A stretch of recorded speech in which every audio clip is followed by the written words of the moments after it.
Palantir just partnered with Elon Musk's xAI on a huge project that changes everything. On top of that, they also had their best earnings call ever, with record-breaking revenues and profit margins. Palantir is clearly showing Wall Street why they'll dominate the entire AI revolution and become a trillion-dollar company in the process. So in this video, I'll break down everything you need to know about this huge partnership, their insane earnings call, and what this all means for Palantir stock. Your time is valuable, so let's get right into it.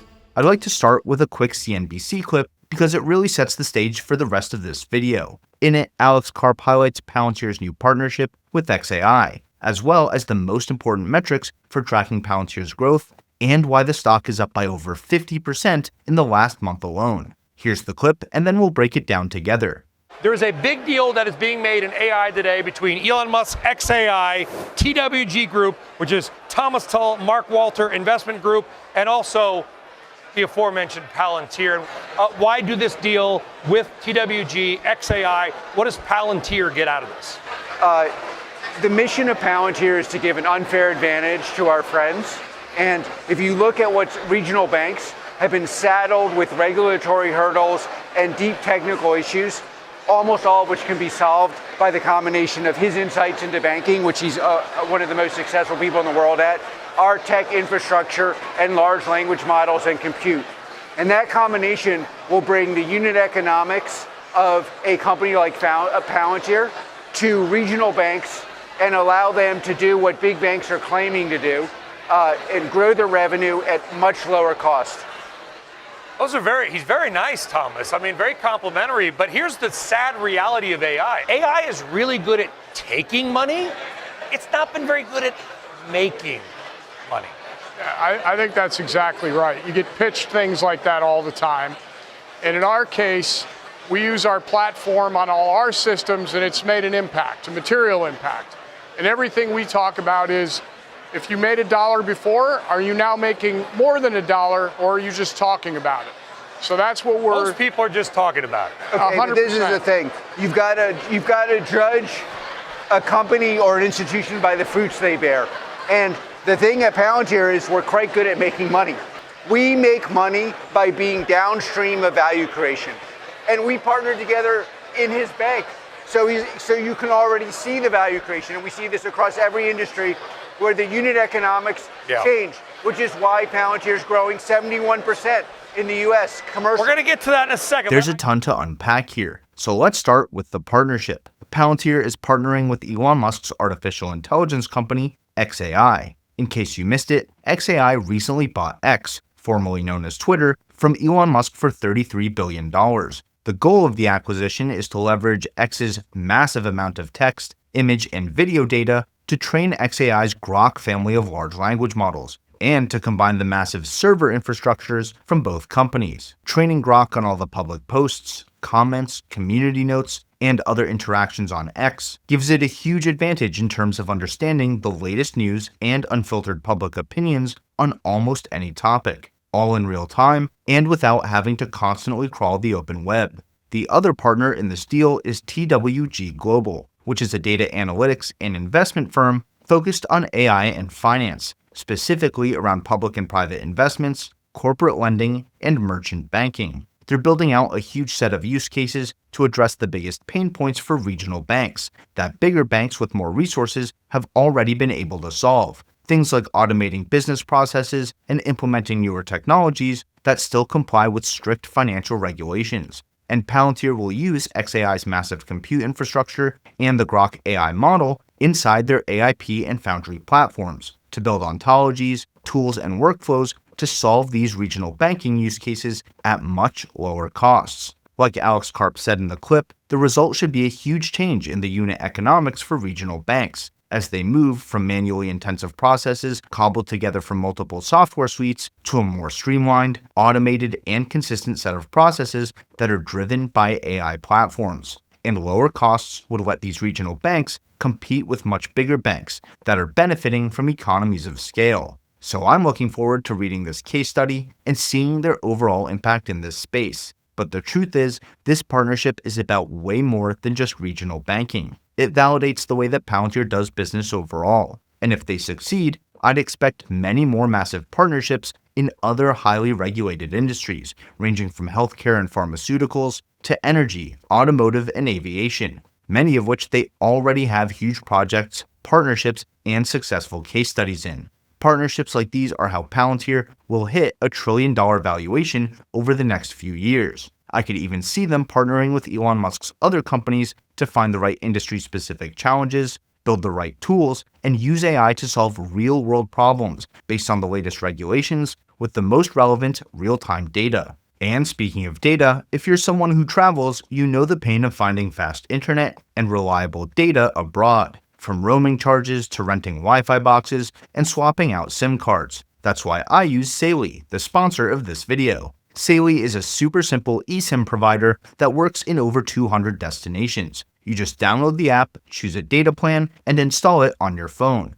all without needing to swap your physical SIM card. I went to Japan for my honeymoon, and Saily was so easy to set up ahead of time. I just opened the app, bought a plan for Japan, went into my iPhone settings, made Saily my active eSIM, and bam, I got connected right away. Saily works on Android and iPhones, comes with 24/7 chat support, and even has a built-in ad blocker to stop browser ads from loading, which can reduce your data usage by over 25%. So if you want the best way to stay connected when you travel, you can get 15% off data plans by downloading the Saily app and using my code SYMBOL when you check out, or by using my link in the description.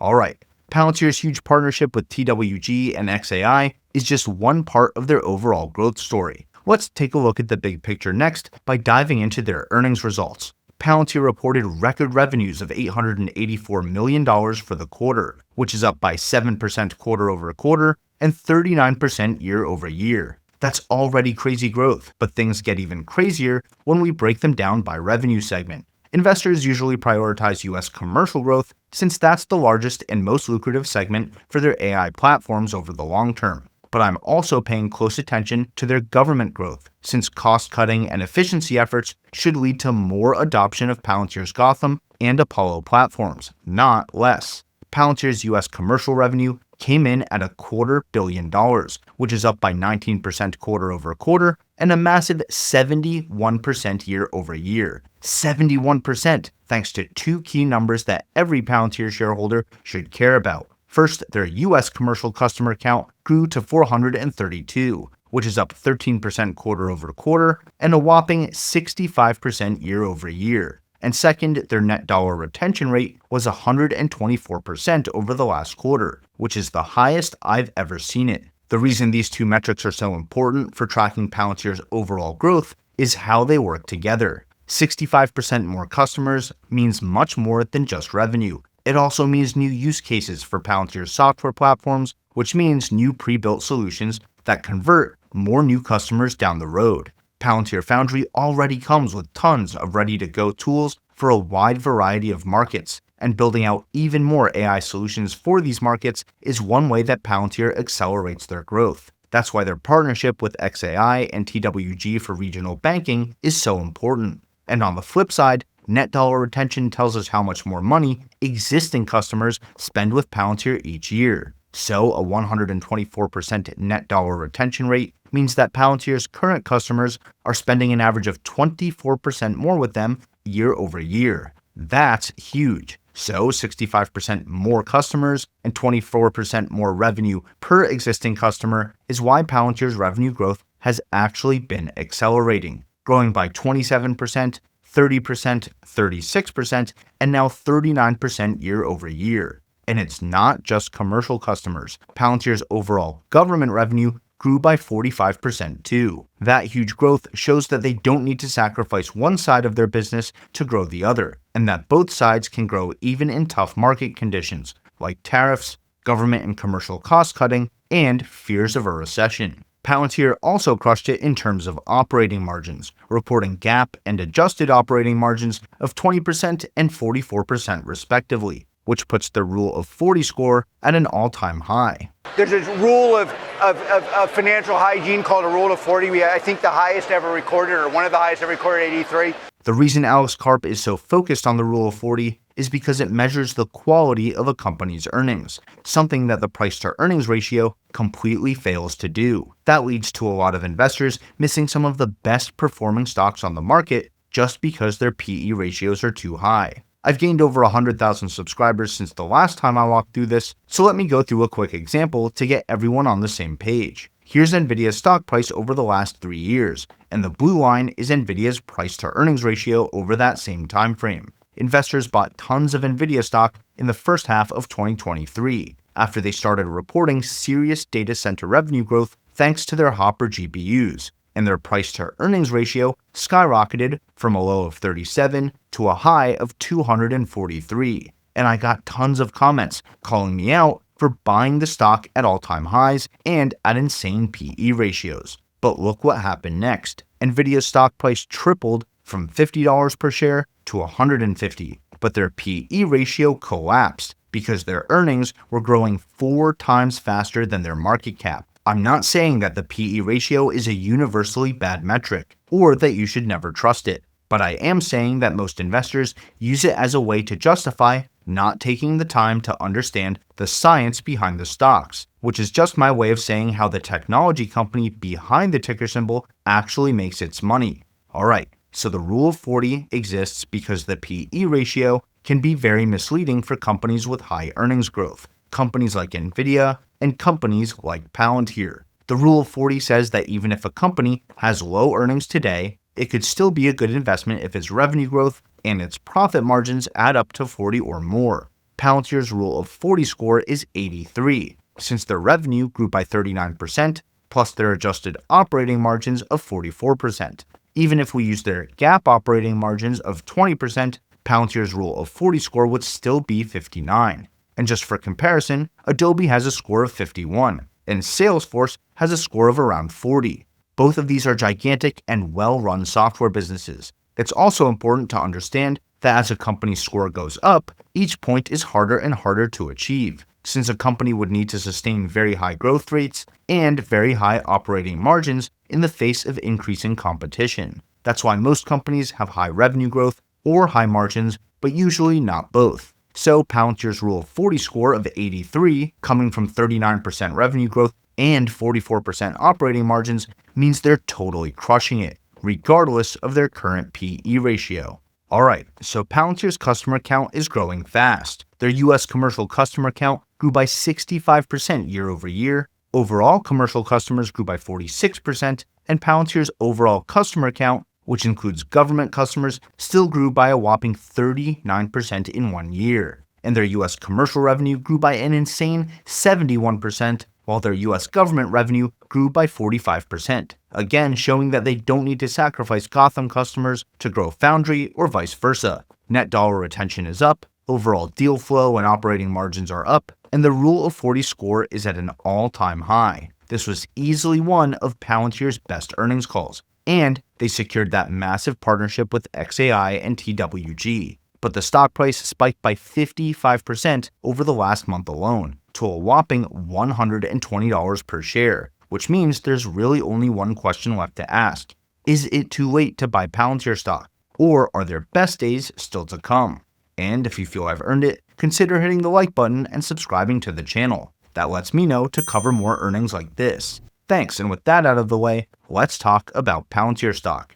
I've been covering this stock for 4 years now, and it's obvious to me that Palantir is going to be a trillion-dollar tech giant. People laughed when I said that about nvidia, and they laughed when I said it about Palantir back in 2021, and 2022, and when I started calling Palantir the next nvidia in 2024. And my opinion hasn't changed in 2025. But that doesn't mean we should all rush out and buy this stock at all-time highs, especially when it crashed by almost 40% just a few weeks ago, which I also covered in a recent video. So if I was somebody who wanted to start a brand new Palantir position today, I'd be very careful. I would dollar cost average in super slow and keep plenty of money on the side, because the stock is clearly priced to perfection and I wouldn't expect a straight line up from here. If I was somebody who bought the stock a year ago and more than 5x'd my money already, I would think about taking some profits. Remember, no one has ever gone broke by taking a profit. If you have a family,